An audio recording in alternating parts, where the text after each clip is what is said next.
Salut tout le monde, alors Kevin de retour pour mon vlog de la semaine sur le livre qui se termine bientôt.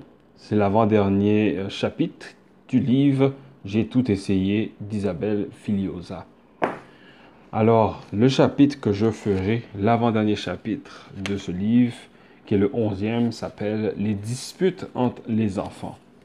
Donc, dans ce chapitre-là, l'auteur Isabelle Filiosa parle des différentes circonstances qui causent des disputes entre les enfants et comment des différentes stratégies que les parents peuvent utiliser pour intervenir dans ces moments-là.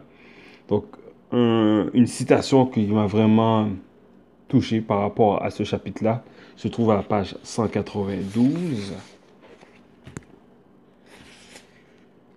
Page 192, qui parle des disputes à cause de chacun son tour.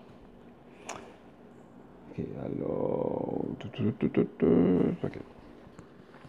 Donc, dans cette citation-là, il y a deux enfants qui s'appellent Jules et Kevin qui se disputent un jouet. Et puis, Isabelle Filiosa explique explique pourquoi il y a cette dispute-là en bout de ligne. Donc, donc une autre voiture, c'est ça. Donc, elle dit, ok, je vais lire le paragraphe, je vais lire le début du paragraphe pour que ça soit plus facile à comprendre. Alors, de plus, quand Jules lâche la voiture, Kevin n'est plus intéressé. Donc, au début, Jules avait la voiture, Kevin voulait la voiture.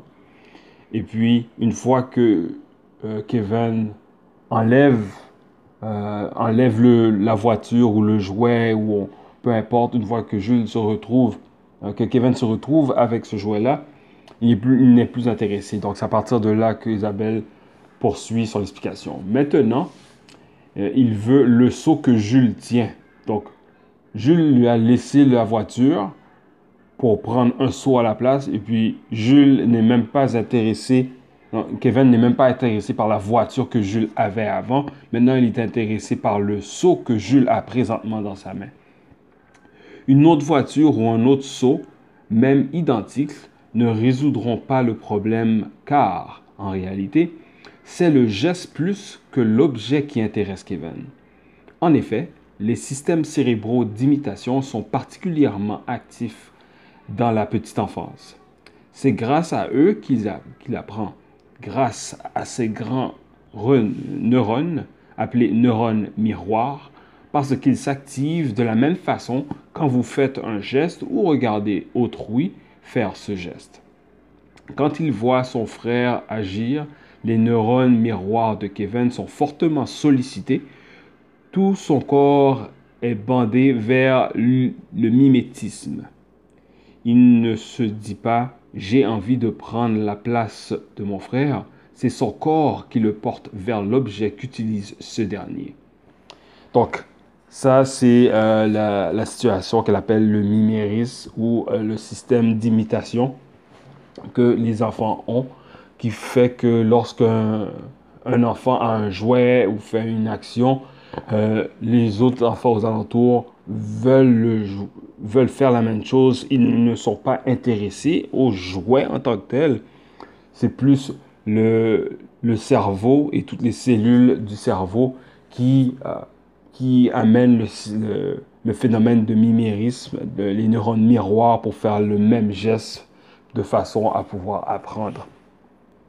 Donc, pourquoi j'ai choisi cette citation-là? C'est à cause qu'il y a 2 semaines, j'étais chez de la famille, nous étions dans la piscine avec les enfants.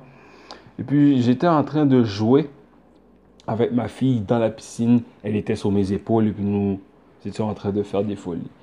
Il y a un autre enfant qui voulait faire la même chose. Et il m'a dit, ah, moi aussi, je veux être sur tes épaules. Et ma fille lui a dit, non, c'est mon papa. Je suis sur les épaules de mon papa.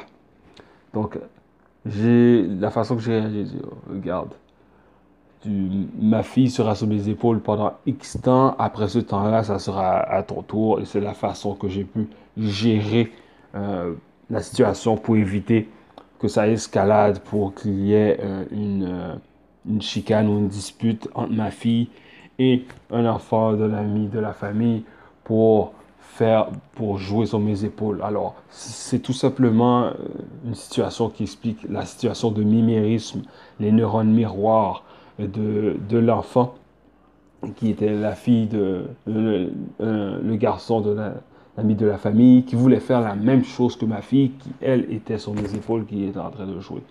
Donc, ces neurones miroirs le poussaient à faire la même chose pour être sur mes épaules, pour faire le même geste que ma fille faisait. Et c'est tout simplement une circonstance qui est arrivée. Donc, il faut faire attention à ces situations-là. Comme elle explique bien dans son livre, ce n'est souvent pas le jouet, le jeu, l'objet qui est important. C'est de faire la même chose. Et c'est la façon que le cerveau qui est en développement aide l'enfant à apprendre de nouvelles habiletés. Donc, c'est mon interprétation, c'est mon expérience par rapport à cette citation-là dans le chapitre 11 qui porte sur les disputes entre les enfants. Je suis ouvert aux commentaires. Peut-être il y aurait autre chose qui vous aurait beaucoup plus touché par rapport aux différentes circonstances énumérées dans ce chapitre-là. Vous pouvez être tout simplement en désaccord avec ce que je viens de dire. Je suis ouvert à tout ça. Vous n'avez qu'à mettre vos commentaires pour en discuter. Et d'ici à la semaine prochaine, ciao!